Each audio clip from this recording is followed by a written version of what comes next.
Good morning mga kasushi. Gagawa tayo ngayon ng kinilaw na tuna. Ayan natin ay tuna, onion, may mangga, may cucumber, tsaka carrots. At meron tayong suka.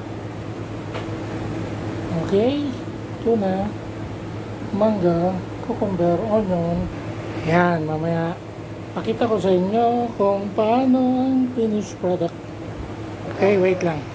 Kasalukuyang gumagawa si Bossing ng plato 10 person. Yan.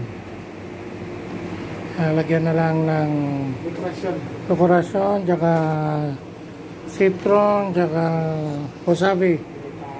Yan si Bossing. So, update ko kayo sa kinilaw na tuna, okay?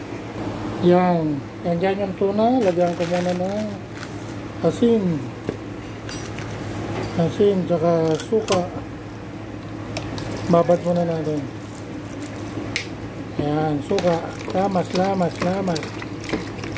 Hanggang tayo ng kinilaw na tuna. Yan, hanggang sa mamuti. Yan na siya. Yan yung tuna, onion. Lagay na natin. Yan. Tapos mimix na lang natin yan. Yan na ang tuna kinilaw. Okay. Happy Tuesday sa lahat mga kasushi. Bye bye. Happy lang tayo mga kasushi.